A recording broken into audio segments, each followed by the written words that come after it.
여기는 이제 봉황각이고, 그래서 또 제가 비하인드 전문 아니야.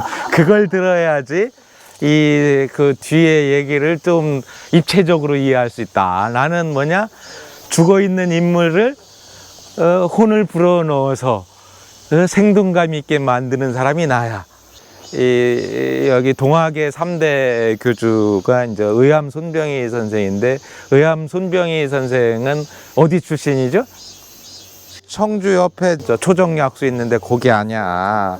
의암 선생은 그 서자였어요. 손씨네 집안에. 그래서 그러니까 제가 어렸을 때 들은 기록은 그냥 제사에 참여하지를 못하니까 그 의기해가지고 서자가 왜 못하느냐, 그래가지고 도끼를 들고 가가지고서는 완전히 저기를 박살내놨다는 거 아니에요. 그러니까 이런 적서 차별을 하면 안 된다라고 하는 그런 의식을 가지고 있었고, 그리고 그 주위에 이 동학 교도들이 많았어요. 이제 예를 들면 해월 최시영 선생이 청주 지역으로 피난을 왔을 때, 그때 어느 집에 갔는데, 서신의 집에 갔는데 거기서 그 배틀 짜는 소리가 들으니까 누가 짜느냐, 며느라기가 짜고 있습니다. 그러면 저건 하느님이 짜는 소리다라고 하는 그 아까 얘기했죠. 그러니까 적서차별, 남녀차별, 그리고 며느리를 그렇게 아꼈다라고 하는 게 그 동학의 정신이다라고 하는 거. 그래서 그만큼 동학교도가 많았고, 그 동네 사람들이 다 동학교도가 됐다 그래요. 그 상당수가. 그리고 이제 그 해월치시형을 따라가는데, 제가 찍은 그 북가서밤이라는 게 있어요. 여러분, 우리 역사 시민연대 보면 북가서밤. 제가 이제 주로 그 동학의 수련지들을 쫓아서 그 답사를 다니는데, 공주 그 마곡사에 올라가다 보면 이제 북가서밤이라고 하는데, 그걸 찾아보시면 되는데, 거기서 이제 수훈 최재우 선생이 수련하실 때, 그때 이제 의암 선생이 이제 거기 가서 시자를 들었는데, 시봉을 했는데, 그래서 시험해 보느라고 저 밑에 마곡사까지 가서 시험을 일을 시켰다고 그래요. 그럴 때 보통 사람들은 그거를 한두 번이면 나가 떨어지는데, 3번씩이나 시키면 하는데도 그런데도 끝까지 일을 잘 수행해서 이놈 믿을만한 놈이다 이렇게 얘기를 했다라고 하는 거고. 자, 해월 선생이 이제 그 1898년에 돌아가시기 전에 원주에서 우리가 또 갔는데, 원주에서 체포되시기 전에 이제 그 다음 후계자를 이제 의암 선생을 인정을 해요. 근데 의암 선생이 이제 전봉준하고 어떤 관계냐, 이제 남접의 최고적이는 이제 전봉준 장군이었고, 북접의 최고는 의암 선생이었어요. 그래서 북쪽 통령이 돼가지고 그 우금치 전투에 했다가 패퇴를 당하고, 이 양반이 그 이후에 보은으로 가서 쫓겨가지고 보은에 가서 거기서 이제 박살이 나요. 그리고 나서 미국을 갈까 하다가 배편이 마련치 않아 가지고 일본으로 갔다라는 기록이 있어. 근데 그게 이상해. 뭐냐면 그 당시에도 여권하고 비자라고 하는 제도가 있어요. 그걸 우리는 잘 이해를 못 하는데 지금하고 똑같아요. 근데 이제 아직 나라는 망하지 않았으니까 여권은 있는데 비자를 내는 거걸랑요. 그 일본의 그 정부에서 공식적으로 비자를 받아야 되는 거라고. 그냥 이름을 속이고 갔다 그런 거짓말 좀 하지 마. 난 그런 게 제일 싫어. 그 역사를 이해하지 못하는 인간들.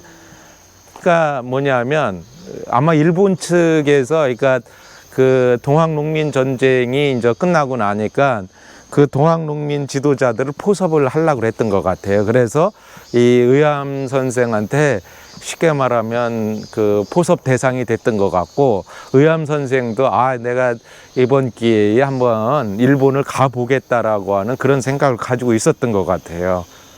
그거는 아까도 얘기한 것처럼 비자와 여권 제도를 이해하면은 확실히 이해한다. 이거는 천도교에서는 도저히 인정을 안 하는 제도지.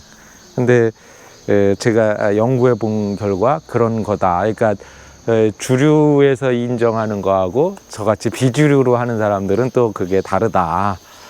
그래서 그 일본 측 기록에 보면 의암 손병희 선생의 기록이 낱낱이 보고돼요.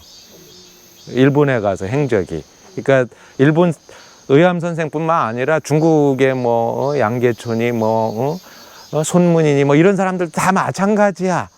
그러니까 일본이란 나라의 그 근대식 그 경찰 제도라고 하는 게 그렇게 하는 거예요. 우리도 요시찰 인물이 있으면 그 수시로 매일 단위로 보고가 되고 일주일 단위로 또 보고가 되는 거예요. 그게 근대의 경찰 제도라고 하는 거걸랑요. 그렇기 때문에 일본의 근대 문명이라고 하는 거를 한번 구경을 해보고자 했던 것 같고, 일본은 그걸 이용을 했던 것 같아요. 그러니까 우리가 일본에 유학을 간다라고 하는 거는 알게 모르게 일본 정신에 오염된다 이런 생각이고, 그걸 이겨냈느냐 안 이겨냈느냐 이게 중요한 거겠죠. 그리고 가면서 이제 그 동학의 그 전권을 이용구라고 하는 사람한테 맡겨. 그 사람이 이제 진보회를 만들고 그 송병준이하고 합쳐가지고 일진회를 만들어. 그래가지고 이 인간들이 그 을사보호조약을 체결하게 되는 그 주범이 돼. 1905년에. 그러니까 이 쉽게 말하면 이제 고영이한테 생선 가게를 맞춰놓은 거예요. 이용구라고 하는 사람이 손병희 선생의 가장 오른팔이었어요. 그 충주 지역에서 활동했던 인물이더라고. 그러니까 손병희가 이제 믿고 맡길 만한 인물이었는데 그 인간이 이제 완전히 동학을 이 친일 단체로 만들어 버린 거야. 그래가지고 일본한테 러일 전쟁을 할 때 일본한테 협력을 해요. 뭐 가서 무기도 저기를 해주고 러시아군의 기밀도 가서 빼오고 뭐 이런 것들을 동학 교도들이 한다고. 그거는 이용구의 책임이고 더 큰 문제는 의암 손병희의 책임이었다라는 거예요. 그러니까 의암 손병희 선생이 그거를 넘겼다라고 하는 거는 그건 본인의 책임이에요. 어쨌든 뭐 이용구가 그걸 했다라고 하는 거는 그건 자기 변명에 지나지 않는다. 우리가 그걸 알아야 되는 거고. 그러니까 의암 선생이 전권을 주지 말았어야 되고 그거를 이제 역사적인 과실로 인정을 해야 되고, 두 번째는 이제 여론이 안 좋아지니까 이제 귀국을 해가지고 천도교를 만드세요. 이제 우리가 더 이상 안 되겠다 이렇게 해가지고 이제 동학에서 천도교를 하고 그 이제 근대식 종교를 만들면서 이제 이 조직 체계도 하고 뭐 이제 제사 지내는 방법이니 뭐 이런 교구 체계도 만들고 이렇게 하는데, 그렇게 하면서 이분들은 뭐냐면 그 아까 얘기한 수훈 최재우 선생을 신원을 해제. 그러니까 자기네들이 아까 얘기한 좌도 난정이다. 우리는 그런 사람이 아니고 우리 교주는 그런 사람이 아니다라고 하는 합법적인 운동을 실시해. 그게 이제 그 제가 얘기하는 이제 두 번째 문제였다라고 하는 거죠. 그러니까 과연 일제 시대에 동학 내지는 천도교의 그런 합법성을 위해서 국내에서 활동할 수밖에 한다면 그렇게 할 수밖에 없다라고 하는 건 인정을 하지만, 과연 그 보국안민의 나라를 바로잡겠다라고 하는 그런 전봉준의 그런 정신은 사라지는 거지. 무슨 얘기인지 이해가 갔죠? 그건 누구한테 넘어가느냐? 그건 대종교한테 넘어가. 대종교는 뭐예요? 우리는 나가서 싸우자. 그래서 무력으로 국권을 회복하자라고 하는 정신이고, 여기는 뭐죠? 나라 안에서 싸우자.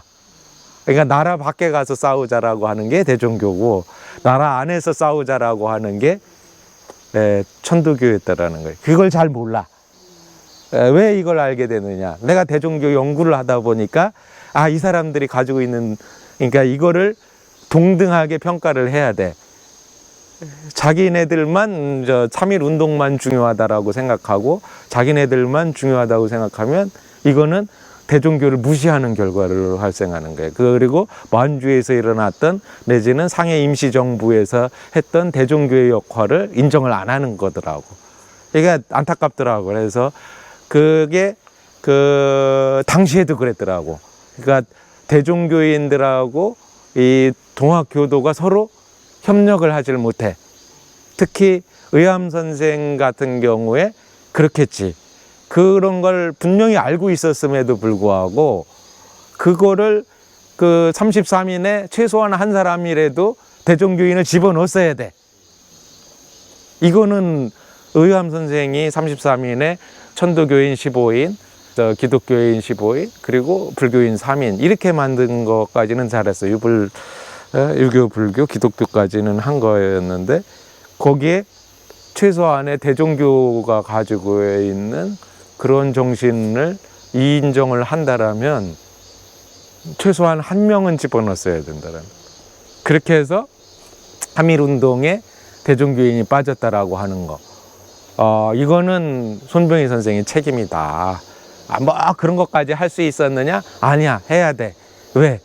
그게 한국의 3.1 운동 내지는 그 이후 독립운동 그리고 그 이후에 우리 역사에서 비극이 일으니까 물론 동학도 인정을 못하고 대종교도 인정을 못 받고 그것도 문제이지만 동학과 대종교가 서로 만나야 된다라는 거예요.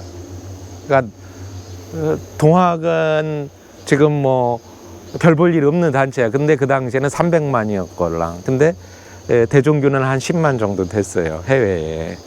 그렇기 때문에 서로가 그러니까 협력을 해서 우리는 국내에서 싸운다. 우리는 국외에서 싸운다. 우리 서로 협력하자라고 하는 정신을 보였으면 어떻을까? 이게 이제 이해가 되는 거죠. 아, 이게 동학, 천도교가 가지고 있는 의의도 있지만 또 한계도 있었다라고 하는 거. 이거 어디서 들을 수 없는 얘기야. 이건 내가 이게 오랫동안 연구들을 해서 우리가 동등하게 평가를 해야 된다. 그래서 그 의암 선생이 이제 그때까지도 깨침을 못한 것 같아. 그래가지고 1910년에 양산에 가면 내원암이라는 데를 찍은 게 있어요. 거기 내원암 옆에 정멸굴이라고 하는 원효굴이라고 하는 데 가서 수은 최재우 선생이 거기 가서 이제 돌을 깨치려고 했다가 거기서 못 깨치는데요. 왜냐하면 거기가 첫째는 음습한 곳이고 제가 얘기를 했죠. 해월 선생은 음신하고 싸워서 이기려고 하는 곳이다. 모든 데가 다 그래. 음의 기운이 강한 데야. 제가 찾아가 본 결과. 두 번째는 거기가 불교 유적지야. 내원암도 그렇고 정멸굴도 그렇고. 그래서 우리 하나님하고 불교하고 우리 하나님을 불교 유적지 가서 찾으려고 하니 그 기운이 되겠어? 그게 유튜브에 나와 있어요. 그건 이제 제가 느낀 거고. 그래서 거기 가서 그 수도하던 중에 영이 내려온다라는 느낌이 들어. 아, 이게 하나님의 영이고 그게 그 수은 최재우의 영이다 라고 하는 생각을 가져요. 1910년에 그 신비 체험을 그때 하는 거야. 그러니까 그 전에 하는 게 아니라. 그래서 이제 그때부터 이 성령이 나와서 이 세계를 움직여준다. 그래서 영이 나와서 사람도 만들고 짐승도 만들고 그래 의식이 만들어지고 물질도 만들어지고 그런 것들이 이제 또 본성이 나타난다라고 하는 게 성령 출세설이야. 이게 이제 이해가 되겠죠?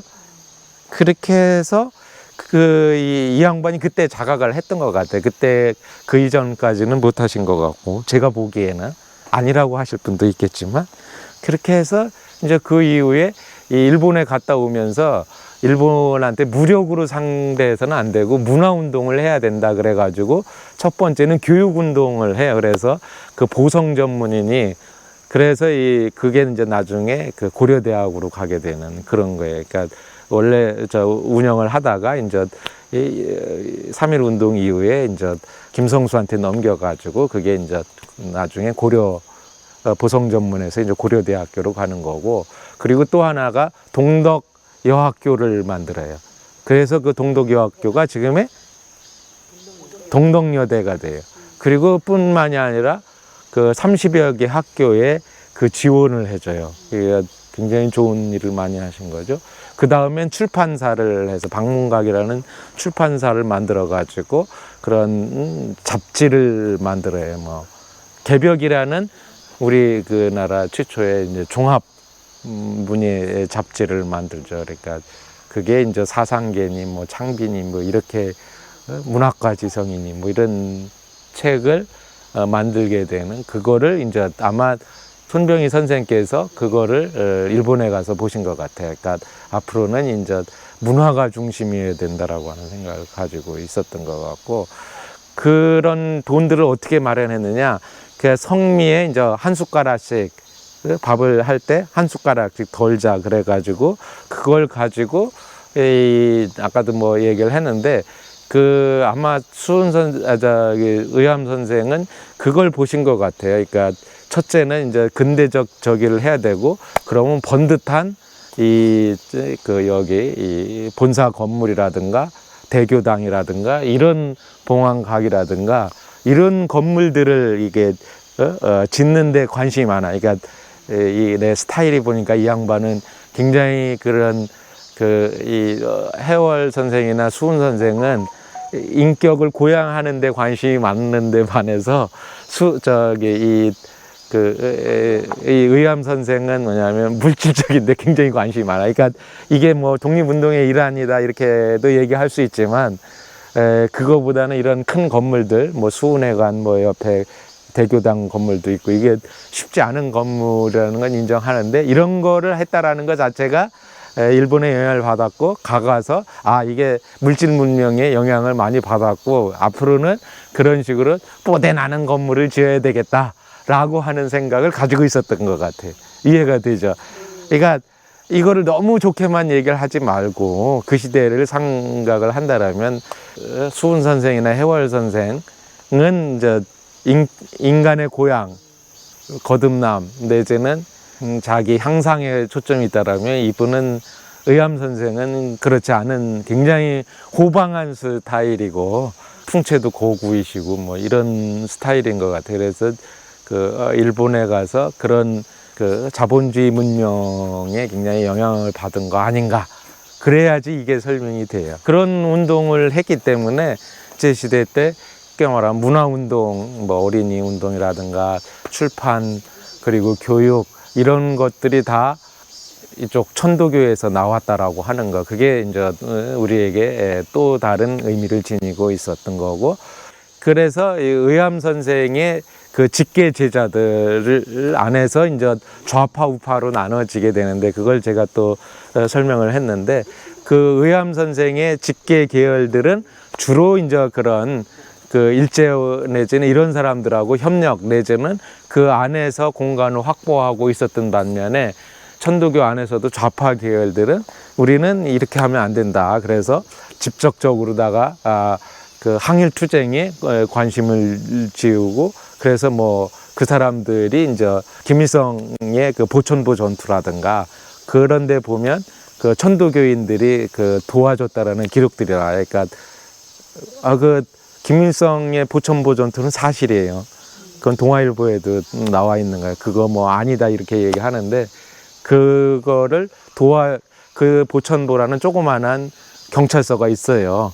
그 경찰서를 일본인 순사들이 지키고 헌병들이 지키고 있었는데, 그 순사들의 근무 일지를 그걸 천도교인들이 낱낱이 보고를 작성을 해가지고 김일성 부대한테 넘겨준다고. 그래가지고 그 김일성 부대가 그거를 타격을 걔들이 이제 쉽게 말하면 쉬고 있을 때 가서 타격을 준 거라고. 그래서 1930년대에 승전을 기록한 전투 중에 하나가 부천보 전투야. 그때 중요한 역할을 하는 게 천도교인들이야. 북한으로 쪽으로 가가지고 그쪽에 이제 우리는 이쪽에 서울에 있었던 일제와의 협력을 하는 친일 단체, 뭐 최린이니 뭐 이런 사람들로 대표되는 그런 단체보다는 우리는 직접 싸우겠다라고 해가지고 만주 그쪽으로 갔던 그런 천도교인들도 있었다.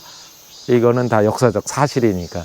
그런 사람들은 보니까 해월 최시영 선생의 아들들이야. 이 사람들은 또 거기서 삐딱이가 돼가지고 의암선정이 계열하고 또 다른 계열이 되더라고. 이분들이 좌파가 형성이 돼서 그래서 이분들이 북한에 가서 천도교 청우당이라고 하는 조직을 만들어요. 우리는 그게 무슨 천도교 청우당이라고 하는 무슨 핫바리 단체 아니야. 제발 북한은 그렇게 이해하면 안 돼. 북한은 김일성 때부터 서로 협력을 해왔기 때문에 그 조직을 인정을 해준 거예요. 김일성이가 뭐 그런 아니에요. 역사는 그렇게 간단한 게 아니야. 그러니까 그런 내력이 있기 때문에 그 당을 만들어 준 거라고. 물론 그게 유명무실한 당이긴 하지만 그래도 그 천도교가 그런 김일성 부대하고 서로 협력 관계에 있었다라고 하는 걸 거기서 알 수가 있었던 거고. 그래서 이제 5.16 군사혁명 때 그 유명한 그 최덕신 장군 있죠. 최덕신 장군이 넘어가가지고 북한으로 넘어가서 이제 그렇게 되는데 하여튼 이 의암 선생은 이제 아까도 얘기한 것처럼 3.1 운동을 그러니까 3.1 운동이 그냥 이루어진 게 아니라 49일씩 7번에 걸쳐 가지고 수련을 해 가지고 기운을 모아서 한 거예요.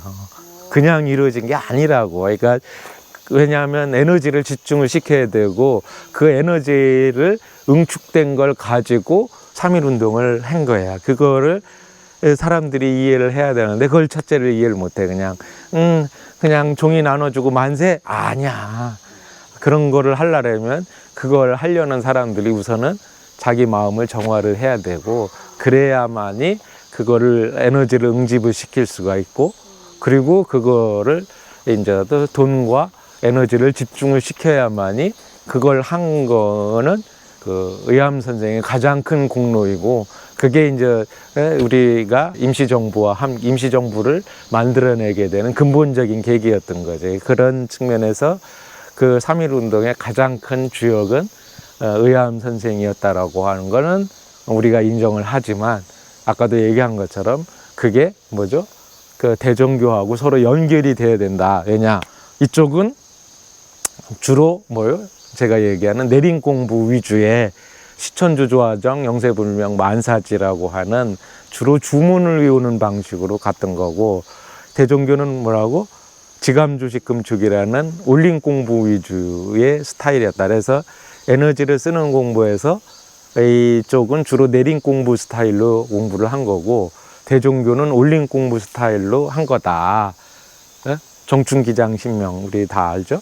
그래서 이 두 가지는 합쳐져야 된다. 근데 이 양반들은 또 잘 몰라. 주문 수련만 최고라고 하지 이 정충기장신명 이론에 대해서는 관심도 없어. 그냥 주문만 하면 돼. 그래서 맨날 앉아가지고 주문 수련만 하고 있다고. 이거는 이게 이 도인의 세계에서는 이게 한계를 가질 수밖에 없다. 이게 서로 협력을 해야만이 우리의 이 선도사에서 이거를 제대로 볼 수 있는 계기가 된다. 그러니까 한쪽만을 주장하게 되면 이게 편협한 적이 돼요. 그래서 너무 안타까워요. 동학 천도교 하시는 분들이 아유 왜 서로 이게 도인의 세계는 통하는데 그래서 이게 서로 그러니까 얘기를 하게 되면 이게 통하는데 내가 만난 동학인들은 아우 그런 얘기 해주면 그 완전히 손사래를 치고 난리 밥석이야. 그래서 나는 얘기를 안 하기로 했어. 우리 학생들한테만 알아들을 사람만 얘기하면 돼. 나머지는 못 알아들어도 상관없어. 그러면 평가를 했나요? 이제 그 대종교 사람들은 최재우에 대해서는 평가를 안 하고 대신 이제 신규식 선생이 의암 선생이 그 환갑잔치를 그 상해에서 열어요. 내가 또 신규식 전문가 아니야. 나만큼 신규식 연구한 사람 있으면 나보라고 그래. 그 신규식 선생이 이제 상해에서 이쪽 천도교에서 손병희 선생 60주년 환갑잔치를 해. 그래서 다 보냈는데 그 이쪽 대종교 인간들은 또 빼놨어. 기독교 인간들은 또 부르고 대종교 인간들은 빼놔서 그래서 대종교 인간들이 에이씨 안 가 다 이랬는데 신규식 선생이 그 당시에 이제 외무총장도 했고 그 이후에 이제 대통령 서리도 했기 때문에 신규식 선생은 초청을 받지 않았지만 가서 예? 아유 또 그런 얘기를 해. 아 우리 선생님 신선의 풍물을 가지고 있는 선생님 60세 저기를 축수드리옵나이다 이런 우리 동네 사람 이렇게 얘기해. 같은 맞다 충청도. 네, 청주 사람이에요. 세가 좀 있었나요? 대종교세가 있었는데 뭐 얼마 안 됐어요. 그러니까 이제 몇 개 이제 서울이라든가 그 뭐 밀양이라든가 뭐 부여라든가 이게 있었는데 그게 별 볼 일이 없었어요. 그렇지만 그 사람들이 이제 사람들이 뭐 개천절 행사라든가 뭐 그걸 통해서 그 독립운동을 했다라고 하는 기록들은 나와요. 그분들이 이제 일제시대에 독립자금을 마련하려고 그 부부들의 돈을 털려고 들어갔다 잡힌 거. 이런 것들, 그런 이제 쉽게 말하면 강도 사건 발생 이런 것들도 그 대종교인 강우 선생의 아들 뭐 이런 분들 나와요. 그리고 그 개천절 행사 이런 거 대종교인이 주도해서 했다라고 하는 거 이런 것들이 나와요. 이게 33인에 대종교 한 사람을 포함을 시켰어야 된다라는 거죠. 왜냐하면 그런 정보를 다 알고 있었음에도 불구하고 저기를 안 집어넣었다라고 하는 거 아니면 그거 아니더라도 뭐 보천교니 뭐 그 당시에 유명한 것들을 자기네들 것만이 주된 저기로 하면 그게 되겠어요. 그래도 물론 뭐 정부가 새 나갈 것이라는 위험성은 있겠지만 그래도 독립운동을 한다라면 참여를 시켰어야 되지 않을까. 이제 제가 후대인으로서 감히 이제 한번 평가를 해보겠다라는 또. 그 최재호 선생님하고 최시행 그 선생님은 어떤 관계입니까? 그러니까 아무 관계가 없어요. 근데 아니고요. 예, 같은 경주 최씨이긴 하는데 파도 다르고 수훈 선생하고 저기도 이쪽에 있다라면 검곡인가 뭐 그쪽은 한참 멀더라고요. 보니까 파도 다르고 그 이전에는 서로 몰랐다고 그래요. 동학을 하기 전까지는 서로 몰랐다.